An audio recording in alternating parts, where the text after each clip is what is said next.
के समान। किसके समान है? जाल।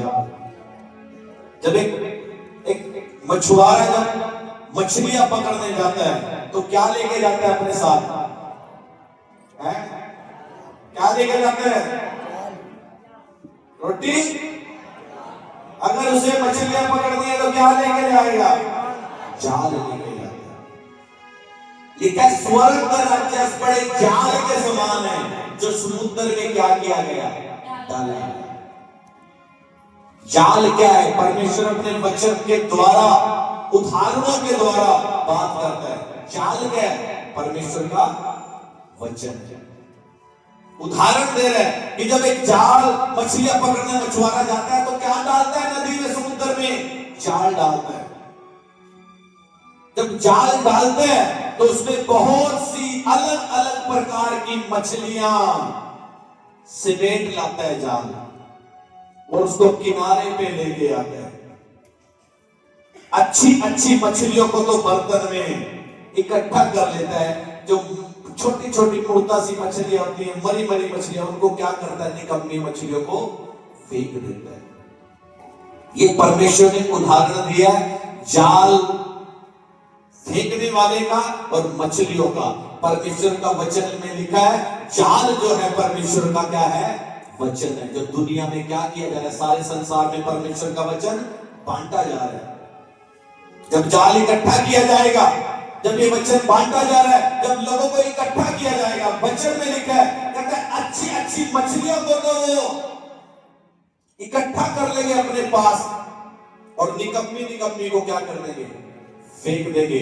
जिन्होंने प्रभु का वचन सुनकर विश्वास किया, उद्धार पाया, बपतिस्मा लिया और बपतिस्मा के बाद भी अच्छे से जीवन जिया, पाप नहीं किया, वो अच्छी मछलियां जिनको परमेश्वर अपने खत्तों में इकट्ठा कर लेगा।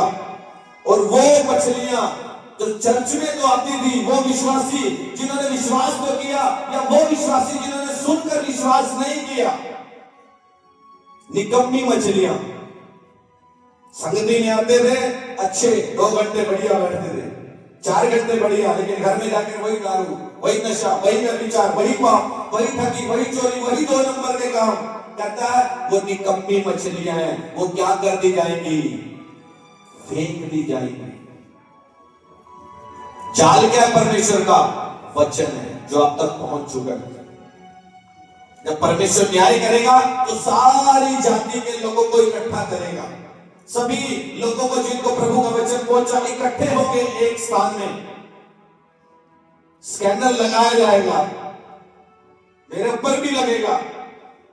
अगर मैं आपके सामने धर्मी बन रहा हूं और अगर मैं अपने घर में पापी हूं तो याद रखना मैं भी नरक में मिलूंगा, स्वर्ग में नहीं मिलूंगा। क्योंकि वचन सबके लिए इक्वल है, बराबर है, एक है।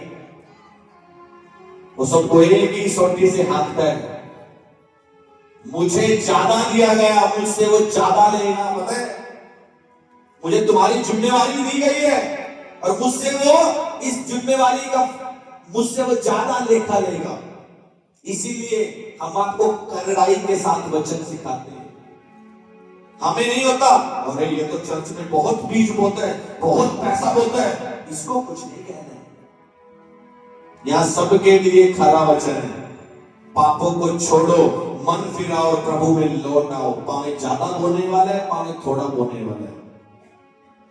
क्योंकि हमसे जब वो जवाब मांगेगा तो वो देखेगा कि लालच के लिए इसको नहीं बोलता था, तो थोड़ा बोलता था, उसको ज्यादा बोलता था। यहां इक्वल है, चाहे अच्छा बोने वाले चाहे कम बोने वाले।